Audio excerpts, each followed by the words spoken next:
next driver up here is Alex Laughlin. He is the driver of the Fitzgerald USA Chevrolet Camaro this weekend.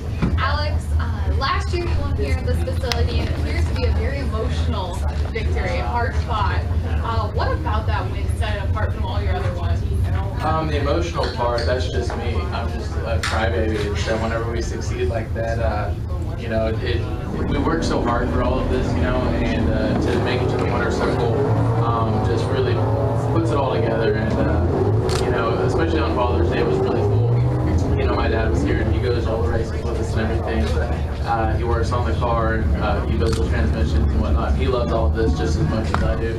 And to be able to win on Father's Day was extra special for sure. This year, like we just discussed with Erica, your teammates are having a lot of success, as well as you with your full-time season. Talk about what it's like to be a part of that team and the environment that it's created for you guys this year. It's been really good. You know, we started out really strong with a good race car at the beginning of this year, and we've kind of fallen off a little bit. We've been in a slump, and we started to dig out a little bit and fell back in. But I think coming into this race, we've changed all kinds of stuff on the car. We've got a gremlin in there somewhere we haven't been able to find it. And the last thing that we've been putting off, we've been fixing one thing after another, just based on speculation, really. But we think that the biggest part of the problem is in the wiring. And so the car was actually late getting out here this weekend because Charlotte is getting completely rewired. And we still don't know for sure, you know, after we let the clutch out back on the track this afternoon, we'll have a better idea. But we absolutely couldn't come into this race this weekend for Fitzgerald, just being a new over. And so we had to do everything we can to come out and hopefully go to the pole and qualify. Any questions? Oh, I'm sorry, I forget. Two questions actually. Number one, how big would the tears be if you could win on this Father's Day? Oh yeah, I mean, I have no idea, you know. I mean, I go down the end of the track and I already, you know, start kind of tearing up, and you know, once they pull out the Wally, it starts again. Then I see my dad, and it starts again, and yeah, it'd be awesome. And there's no doubt there's extra pressure this weekend. You know, Fitzgerald is our primary sponsor for the weekend, the primary sponsor of the race. They're all here. My dad's here. We won this race last year. Everybody's coming by, hey, are you going to do it again? And I mean, my answer is absolutely. You know, so I definitely want to hold up to that, and we'll see how the weekend goes. And what is it about you and your efforts that attracted Fitzgerald to be your sponsor this weekend? That's a good question, really. You know, I've always loved big trucks, you know, and they build the biggest and the baddest, and there's no doubt about it. And we reached out to them, you know, middle of last year, and started talking with them and whatnot, and they felt, you know, that we were a good fit for them and their brand. And I've spent a ton of time with the Fitzgerald family, going to their shop, their manufacturing facilities and whatnot.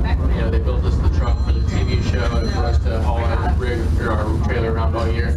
And I'm not just saying this because they're my sponsor, but they are some of the best people that I've ever met too. All right, thank you. Any other questions? Yes. The same thing I was asking Eric about how Pro Stock's been so competitive this year. I mean, I guess it makes it more fun when you've got a dozen cars can go into each race and have a shot of winning. That's a matter of opinion. I think it would be better if it wasn't close and I was just faster than everybody. It'd be a whole lot easier that way. That's what we're trying for.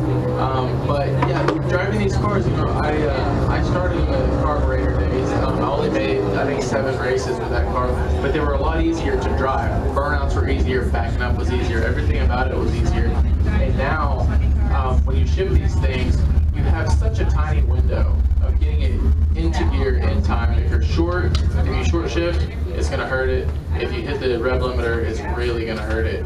And so it really it changed the game for drivers, period. What goes into the perfect light like you had last year? Luck, absolutely. You know, I mean, people out here cut double O's all the time. You know, pro stock, it's as tough as it gets on cutting a good light. Races are won or lost. Last weekend, I lost on a whole shot to Erica. You know, I ran faster than she did in round one, and she got off the line first. And I'll tell you what, that's a sickening feeling to know that everybody worked so hard all weekend, and I myself, as the driver, lost for everybody. You know, and Erica and I and a lot of the other drivers would always joke, you win as a team and you lose as a driver. You know, a lot of people say you win as a team and lose as a team, but we definitely don't feel that way. But you know, there's a little bit that goes into it also as far as staging and whatnot. I could have actually been, you know, 009 or something, and I may have just been a little amped up and staged a little deep. They say that a perfect light is just a bad job of red lighting, and so I was very lucky that didn't happen. Turns out I didn't even need to be trip zip to win that race anyways, but I'm glad it worked out the way it did. It is an extra cool little bit of the story, and I'm excited to see how everything goes, you know, going to the qualifying today. Alex, you've proven to be a versatile driver, that you can jump in with whatever you jump in and drive well with the injected nitro car, a pro stock car, a pro mod car, a 10.5-inch tire car, pro mod style. What is the key to your versatility? You know, I think I can relate just like Erica said. You know, a lot of people asked last year the difference between the A-Field dragster and the Pro Stock car and how you adjust because they're so different. And they are. Everything about them's different. Where in the Pro Stock car, the shifter is the brake handle and the dragster. But I think that actually helps keep everything separated, because where it really gets difficult is when you get out of a door car and get into another door car. You know, one you lead with the clutch, one you lead with a trans brake. You know, and when you do the burnout, you shift your gears in one and you don't in the other. And one of them you shift going down the track and the other shifts automatically. And so you definitely have to get into each car, just kind of look around and remember where you are and what you're doing for sure. Being top fuel or funny cars is a given. What is the unexplored avenue you would like to do, whether it's bracket racing or some other thing? What would you like to do? You know, honestly, one of my favorite classes is Pro Mod.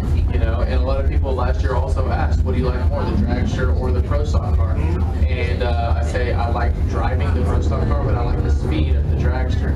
And so you put those two together, and you've got a Pro Mod.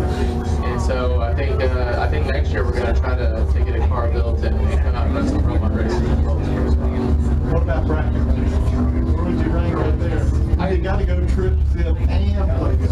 Yeah, absolutely. That's as tough as it gets too, you know. And a lot of those guys, they don't have, you know, the super smart crew chiefs and everything like we was. We've got a pro stock and whatnot. They're doing it themselves, and so that's a very respectable class. And that's what I grew up doing. You know, I started in bracket racing when I was 15, and I did that, you know, all the way until I was, I guess, 25 when I started pro stock.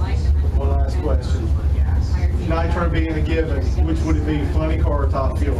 I have absolutely zero interest in putting 10,000 horsepower in front of me, so it would be a dragster for sure. Is it intimidating? Yeah, I mean, you have to be, like, I'm crazy enough to do the stuff that I'm doing, but you have to be full on mental to drive a funny car for sure. Expect a tweet from Sean Lang.